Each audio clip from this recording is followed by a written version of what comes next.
What's up, everybody? This is Rich, and welcome to the latest episode of In the Late 1900s with Rich and Jay talking about our favorite 90s stuff and more. Um, I'm Rich. Jay, what's up, Jay? What's up, Rich? How you doing? Doing great. Don't forget to like and subscribe. Yeah, he says that because I don't like to say it. So we have our guest Shane here, and I'm going to explain a little bit why we have Shane here. When Jay and I were talking about doing this, and understanding and knowing where Jay is from and where Jay grew up, and kind of where I grew up, I'm from Long Island, Jay from Jersey. We talked about bands just from that area and in the '90s in that era, and I said, Jay, I love Law and Order. What can we do about this? And Jay's like, let me make a couple phone calls. We're going to make this happen. And what do we know? We have Shane from Law and Order on the show. Shane, what's going on? How are you? So happy to meet you. I want to talk about Law and Order.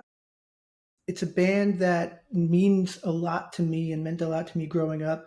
This might sound like it's not a huge thing, but I did a top 200 albums of all time, and I listened to like 100 albums a month of new stuff. And you guys were at 135 for Rites of Passage. I absolutely love that record so Oh, much. thank you. So, want to talk about that a little bit? Do you want to show some props to make sure you know that we are true OG fans here? Uh, Took the bus to the Massapequa Mall in Long Island to go grab the cassette of Rites of Passage at the Wiz after I saw the video. I think it was for Plague of Ignorance because I came in second album. I was a little late to the party. Shane, how are you? How you doing?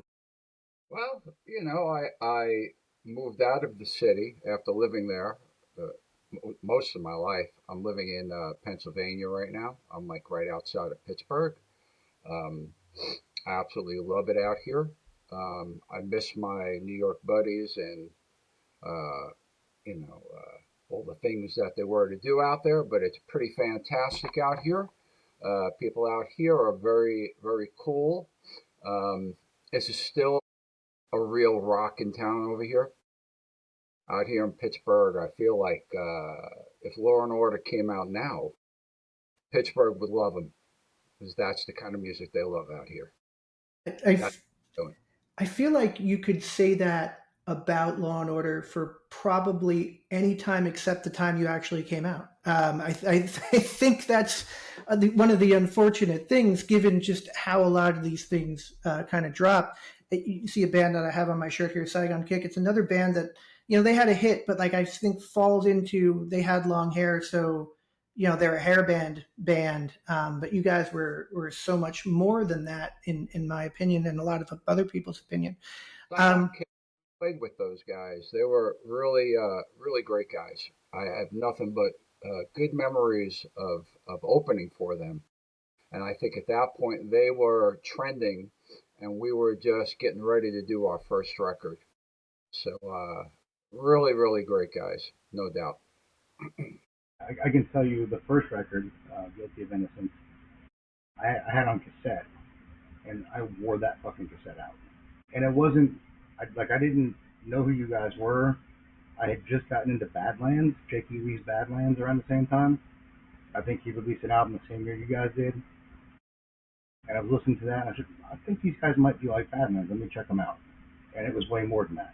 I definitely appreciate that album a lot. You know what? I think if I could say this the right way, it's I've always tried to coin the time period that we did our first record, and it's always different the way I say it. So I'll try to say it the best way I can. In that time period, all the bands were friends, and we all hung out at the same bars. We all had the same social gatherings together, and I think it was almost like you know um, like a melting pot of musicians, and everybody was writing what they knew based on what New York was about back in that time period, almost like a diary of their life up to the point of when they created their first record. So, Badlands, and there was us, there was Circus of Power. There were so many bands that were just like us at the time. A little southern. Maybe this one was a little bit more rock. This one was a little more you know, more social, you know, what's going on with society at the time. It was a great time period, and I'll tell you, the days of that magic era are so long gone, and it's a shame because the music of today has really very little soul.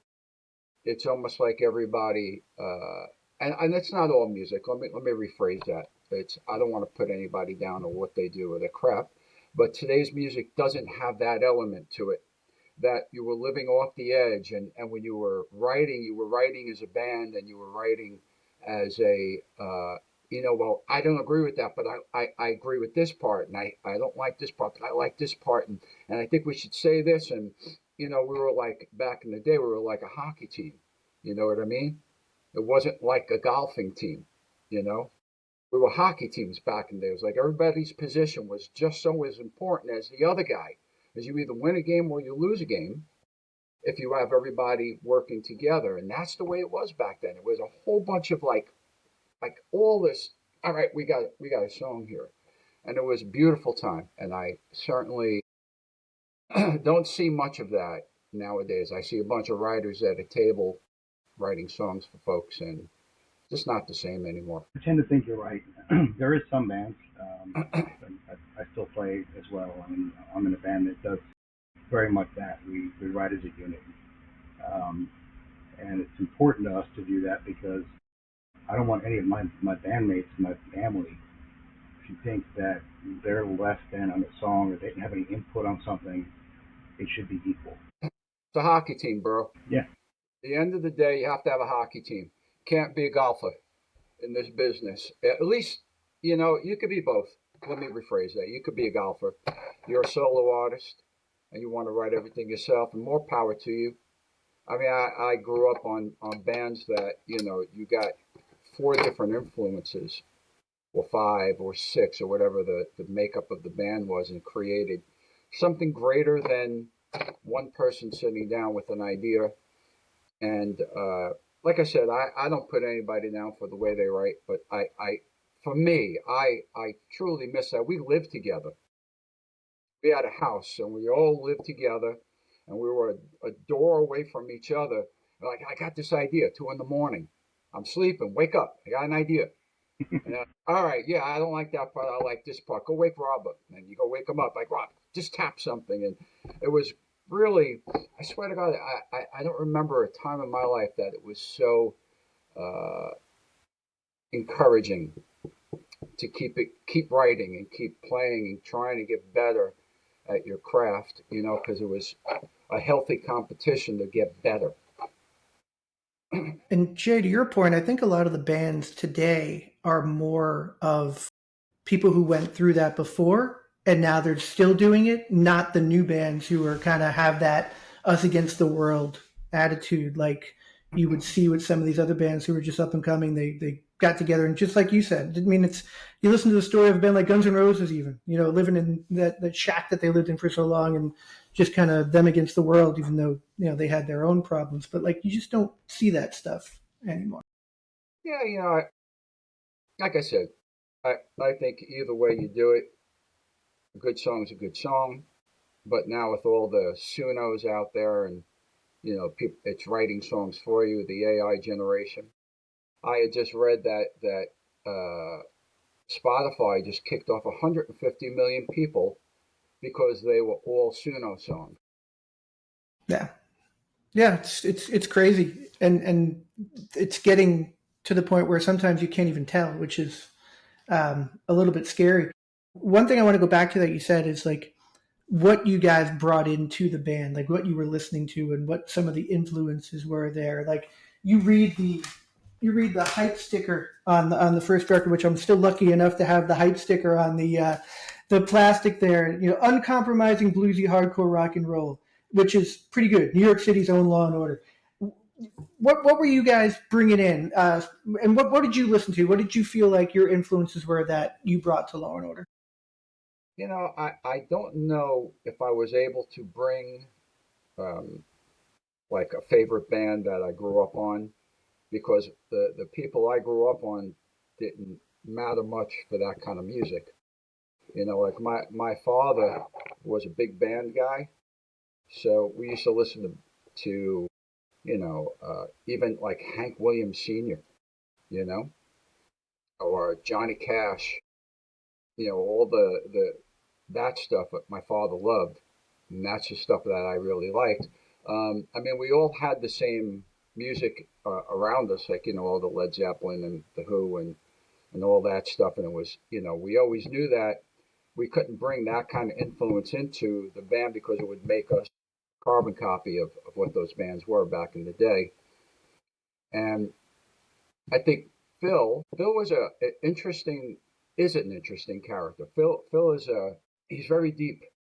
He's very he does movies. He's a producer, and his movies do really well. Phil was a guy that when he wrote lyrics, they were like wow, you know, they were deep on a different level than I was. Me, I was like, I was just always wanted to go out and have fun, and then Phil would be like, yeah, but you remember this, and also be like, wow, shit, that is deep. So Phil was deep in the lyrics, and between the two of us, we kind of, with the help of the other guys, me and him were like yin and yang.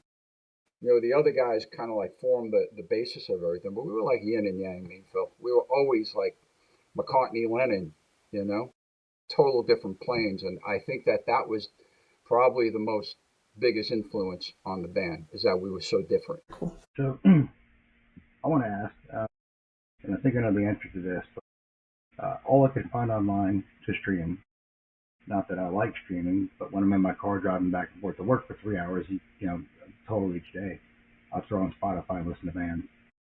The only album I could find was The Glass House. I'm assuming that MCA isn't going to let you guys release that.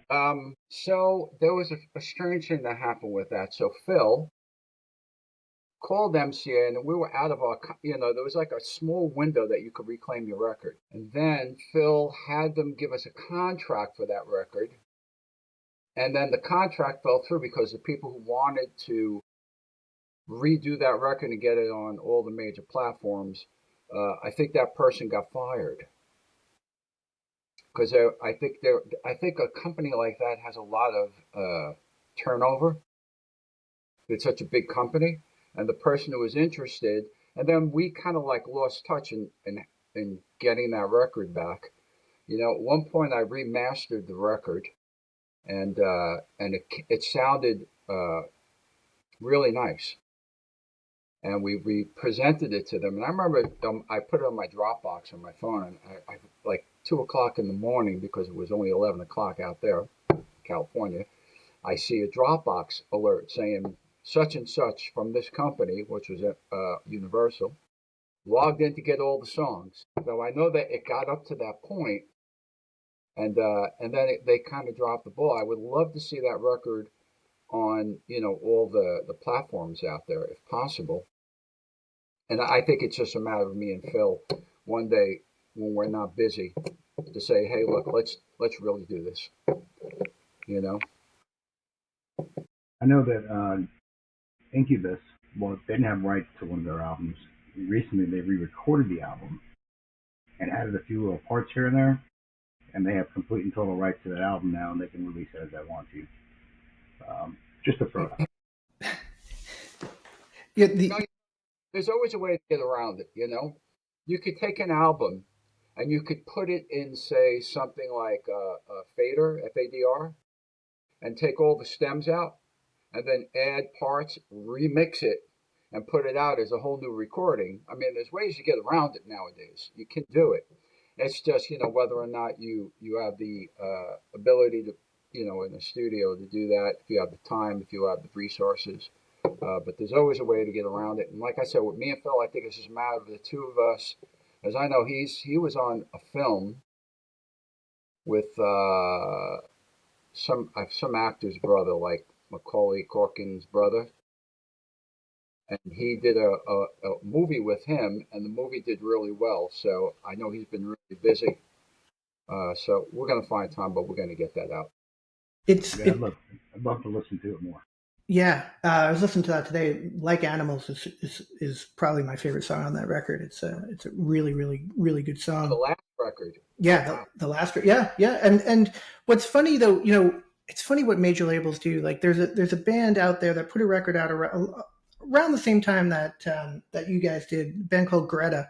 They have an album called No Biting. Nobody cared when it came out. It was on a major label. Like 10 of us cared, and I'm like, you know what? I want to see what I can do to press that on vinyl. And I asked one of my buddies, who's actually Jay's record label. I asked the guy who runs that label. I'm like, help us. I had a lawyer who's a buddy. We started making phone calls, and we found who owns the rights. But they were like, we'll only do it if you do a run of 2,000. I'm like, so $0 is better than whatever amount of money that you want to do this, which kind of blew my mind. But I guess a big company is a big company. They do what they want to do. But yeah, it was very interesting, because there are some records that I think people need to hear that they probably missed, which is kind of That record was recorded in our attic where we lived. Uh, that was recorded on an old school 8-channel reel to reel that Russell Simmons got for us from Steve Carr. What was that guy's name from the drummer from Kiss? Eric Carr. Yeah, Eric Carr. Yeah. Eric Carr's estate. Wow. So we recorded that because we wanted to get out of our contract with MCA, so we kind of filed for bankruptcy so we can get out. And we had two other labels that were on the hook that wanted the band, and then they succumbed to what was going on out at that point. It was all Seattle, so it created such a hard time for us to get that record released. And that was my favorite record too. There was a song called Blind Guides on there. I freaking love that song, and it just never. And I did a hillbilly remix of Sold off that record.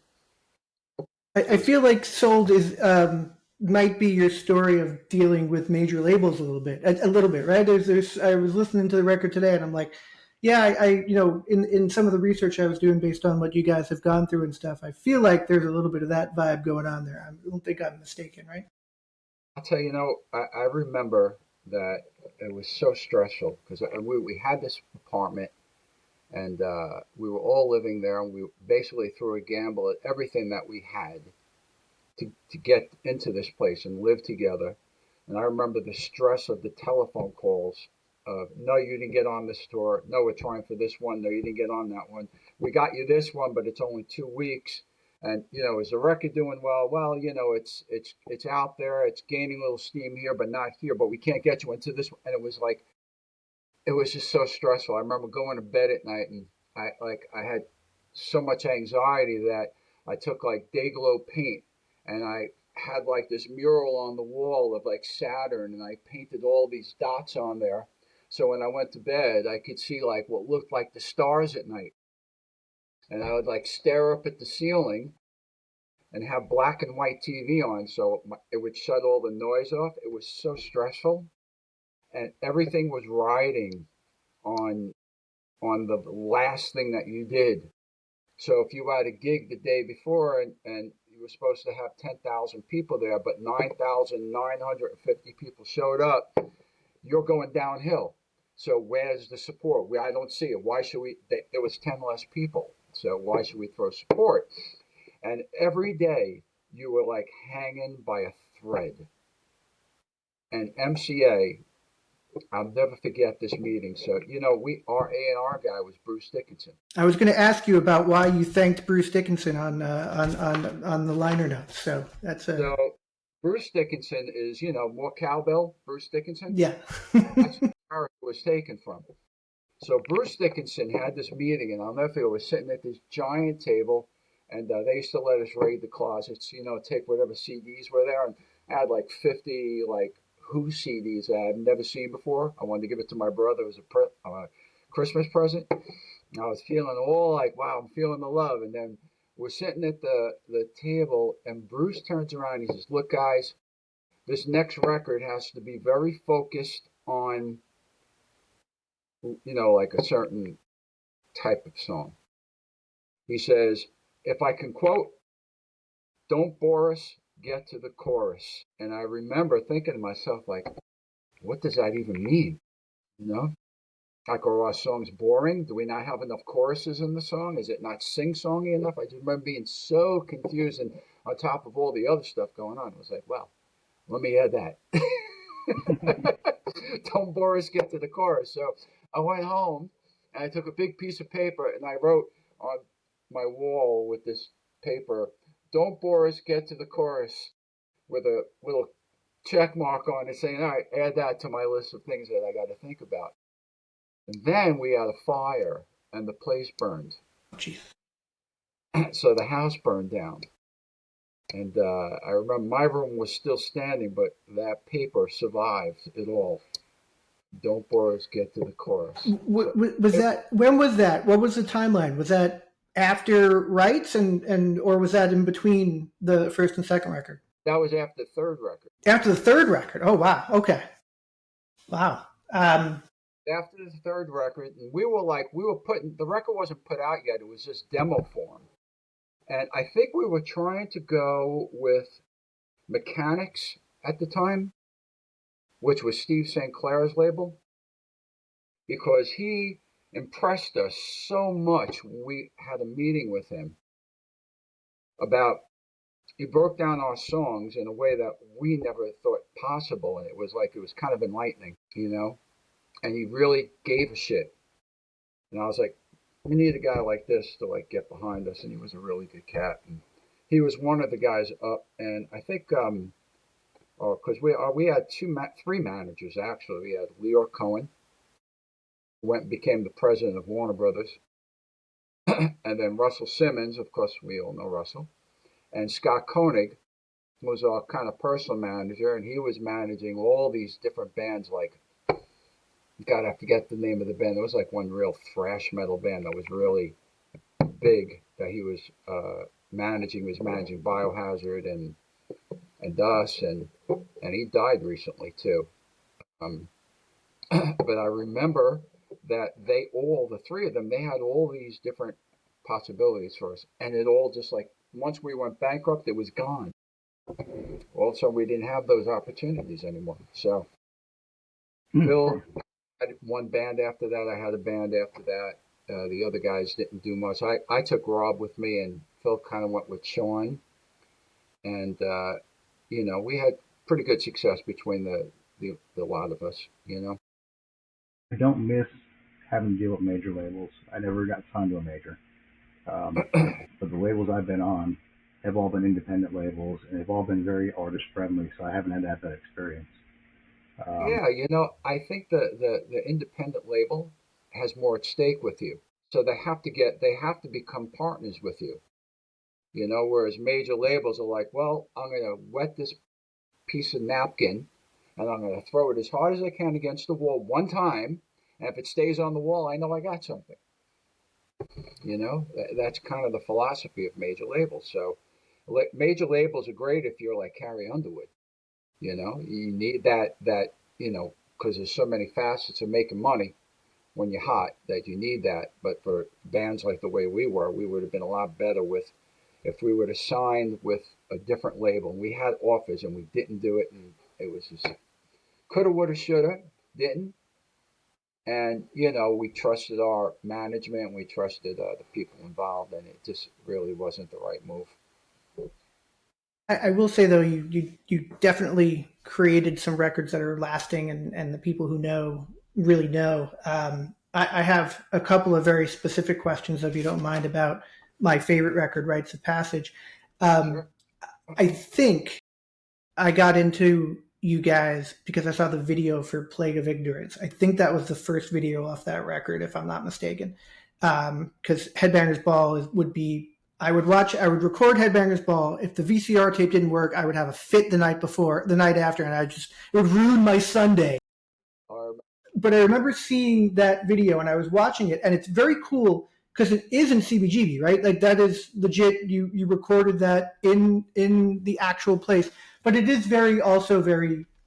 I feel like they also made you, and you can tell me if I'm wrong or not. You had to get the grit of Stevie G, but you still had to have the pretty girls spinning around and doing their thing in there.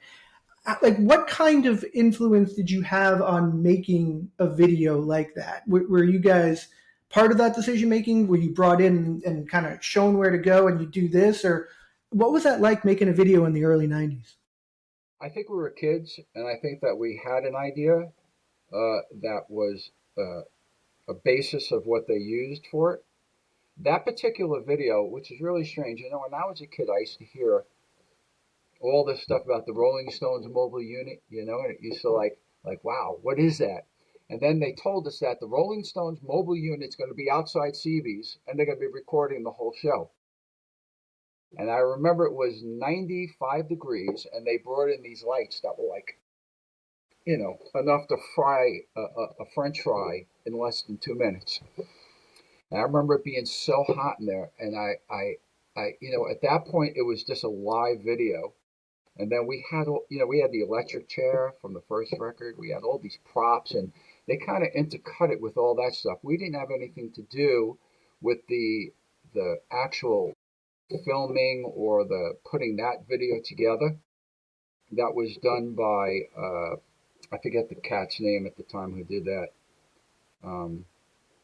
But yeah, that was there was a lot of drama behind what was going on, because what happened is our drummer put out an open call for bikers to come and be there. But there was like the Angels, which we always used to play there like club, for benefits. And then there was I forget, what do they call them? Like the Pagans showed up. And there was almost like a turf war in front of CB's that night. That would have been a cool video, right? Would have. It definitely would have. It would be like the Rolling Stones. But I just remember that once again, it was like, oh, there's something going on outside. It's 100 degrees inside the club, and there's giant lights, and everybody in the club needed water, because it was almost like you were like at the US Festival, where everybody needed a bottle of water or they would have, died of heat. It was so hot that day. But I remember that was fantastic. That Yeah. was so. I was watching the video. It's very '90s. You look back on it, and you have a priest walking around. You have a girl with a snake being crucified. It's actually pretty heavy, all things considered. That song is pretty heavy lyrically too, right? From you mentioned some of the deep stuff that came out of the writing there.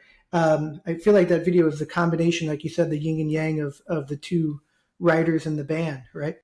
Yeah, I think when it came to anything religion, Phil had some very, very strong convictions about religion.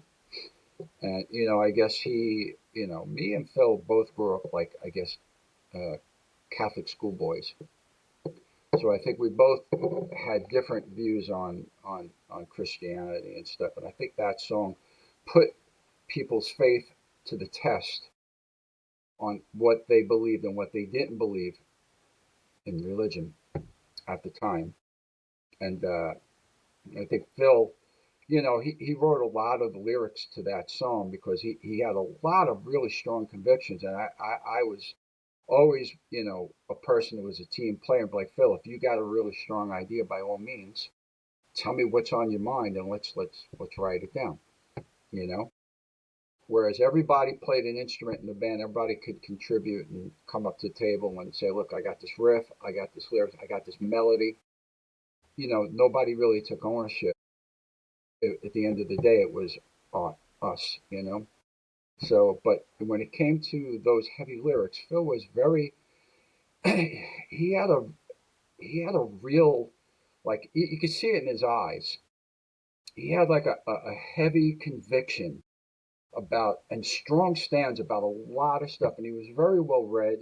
I mean, here's a guy who would take a book about the Upanishads and rip it apart and say, this is what's going on here, and this is great, but this is really bad, and I'm pissed, and I'm happy, and I'm going to put forth like my will into this. So, it was cool because, you have to respect someone who has that in their mind. Me, I liked all the fun side of music, what I mean? Like rock and roll, like down dog, and and your sister does and stuff like that. I always wanted to be, but Phil was like, he was like John Lennon, and it was beautiful. It was a great thing to have for a side that made us a little different than most bands. So, I've always respected that part about him. Jay, I could ask questions about this record all day, so I want to make sure I let you ask another question. Yeah, I mean, I'm pretty good. I usually ask favorite tour story. If you have a favorite tour story you want to tell. Horror story? Oh, I remember one time. Let me think. We had so many crazy stories, and they all revolved around our drummer. Fucking He drummers. had like three loose cogs up there, and always had a nose for getting into trouble with something, or you know, the band. Following that, I can give you 25 stories. This one not as much, but I mean, whenever there was something funny to talk about later, it always involved our drummer Rob, and he's another one. He's like Rob was absolutely unhinged, and letting him unleashed into that environment was like magic watching it. The things that would happen, I mean, I don't think I could repeat them without his permission. But he was there was something going on. They'd be like, "What? There's Rob." You know. One time we were playing down. You remember Hammerjacks, I do remember that in Baltimore? Baltimore. Yeah. And just to give you an idea of like, Rob was one of those guys that a lot of things pissed him off. That he had payback tattooed on his chest. You know, he was that kind of. And I just know that we were at Hammerjacks. We just got done playing. Everybody's tired. We had to get to I think we opened up for Kicks, the next gig, right? And some guy is yelling in the back, and we couldn't leave. We had to wait to get money and all the rest. And the guy just kept on yelling, F you, F you, F you. And it was like this concert for like 15 minutes. Rob goes, he yells it one more time, I'm going out, right? And the guy was big. He wasn't a little guy. He was bigger than Rob. And all of a sudden we're like, oh man, let Rob, you hear, like right in the middle of his F you one more time, you're like, yeah! Rob came back, he's like, had enough. And you did that in Baltimore, opening for Baltimore's Heroes Kicks. So I'm sure that didn't make you a lot of friends either in the crowd. So It was the end of the night. I don't know if the guy was a fan or he was just some like person in front who was just losing his mind. I never saw the guy, so I don't have a comment about that. But like I said, Rob was kind of like that. He was, I mean, I've toured all over the world with Rob, Germany, Austria, all over the place. And I can tell you that Rob is definitely one guy that when you go on the road, it becomes kind of funny. It becomes really, really funny and a lot of fun. Any band that you remember that you would call out, either you open for you guys, that either blew you away or just like, you knew something was special about those guys, or anybody who just sticks out in your mind that you would mention? Straight out, Soundgarden was the coolest band. That's awesome. We did those dates with Guns N' Roses, with Pearl Jam, and it was more stress than anything. I remember one time, we opened for Guns N' Roses, and and Axel threw a hissy fit in the middle of a song, and he threw the microphone. And we're on the side watching the show, and he threw the microphone down on the floor, and I think it was because the drummer, Steve Adler, was that his name? The drummer at the time. But he had a drug problem, and it affected the show, and Slash couldn't take it, and he like threw the microphone down, and Matt Sorum was there. I think this was the first time Matt Sorum like sat down with these guys and played. Slash just started playing something in the key of E, and Matt Sorum just played this beat, right? And I'm staring at the mic, and I'm like, All right. So I grabbed the mic, started singing because it sounded like "You Shook Me" by Led Zeppelin. So I started singing "You Shook Me," and the place got really excited. It got very loud, and people were screaming. Next thing I know, I see Phil, and he's on a guitar on the other side playing. Right? I'm like, oh wow, this is very cool. Next thing I see is Axel come over, like basically give me a hip check. Right? Took the mic from me, started singing "You Shook Me," right, and all this other stuff. And next thing I know is he was really pissed off at me, and I knew that cat. So, well, when I first moved to California, I met him in a very peculiar way. I went out to the Whiskey A Go Go one night, and I met some girl, and she was the first girl I ever met that had fake boobs. Like it was so obvious, and she had them like pretty much hanging out. And I was staring at it because I was young and I was really, It's what you do. Yeah. So just staring at it. She comes over to me. She goes, "You like them?" And I was like speechless. I was like, "Yeah, I do." And she goes, "Want to feel them?" I said, "Yeah, sure." And she goes, "Well, now come with me." And she pulled my hand by the hand. She was older than me. She was like maybe 10 years older than me. And she lived right behind the Whiskey A Go Go on Clark. It was like 117 and three quarter. It was like 1/4, 2/4, 3/4, and 4/4. And I remember, whatever happened. And I woke up next morning and I was naked in bed. And next to me in bed was Axel. And apparently, after he got that, and I remember him saying, "Hey, dude, my name's Billy. What's yours?" I said, "I'm Shane." And he said, "What do you do, man?" I said, "Well, I sing, play guitars. I'm a singer too." And we just got to know each other, and we spoke about it. I mean, he barely remembered it, but for me, it was kind of like, you know, something you don't forget too easily. So, Oh, that's amazing. that's kind of like how I knew the cat, and yeah. Oh, that's amazing. I But think. Oh, go ahead. I'm sorry. so, I had told him about where we were jamming, which was like behind the Guitar Center on Sunset, and he came down. Oh, cool.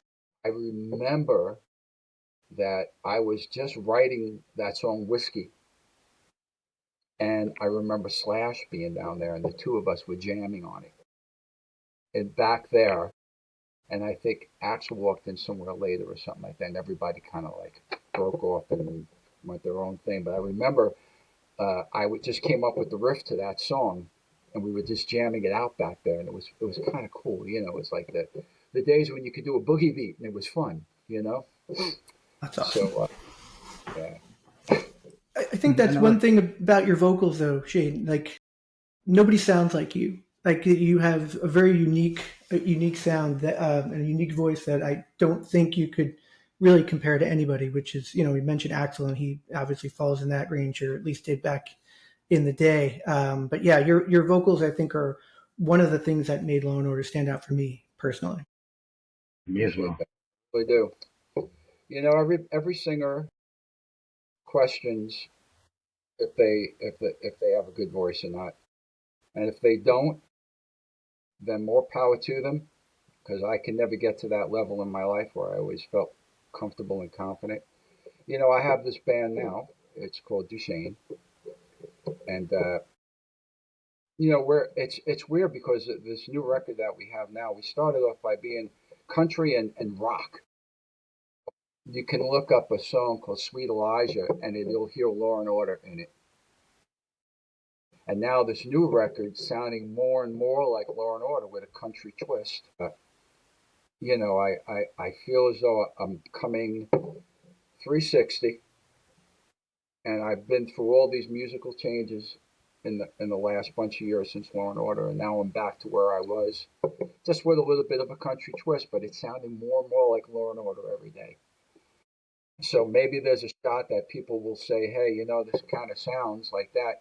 If you get a chance, look at a song called "Texas" by Duchesne Band, and you'll hear Law and Order in that song. On it. Awesome. Definitely check those out. I know I told you like 30 to 45 minutes. We're in that range now. I was going to ask you if you wanted to talk about your new band, but you did it before I asked. Yeah, you did perfectly. Yeah, that worked out well. Um, Shane, this has been amazing. Thank you so much. I have the record here. It's called Rise, right? The last record you guys did. So I have that here. Check out Duchesne Band. It's called Rise. You can see it on my phone here. And I can't wait to check that out. And this has been amazing. Thank you for coming and talk to us for 40 minutes. And I would, if you would come back, I would love to talk more with you about, because I've only scratched the surface of my Law and Order questions. So if you'd come back and talk, that would be amazing. I got another like 10 minutes. If you had another question too, I could certainly do that. Yeah, sure. I will ask one more because I do want to just ask about how you decided, and if there was a decision from a single standpoint, how that all happened, especially in 1991 when Rites of Passage came out.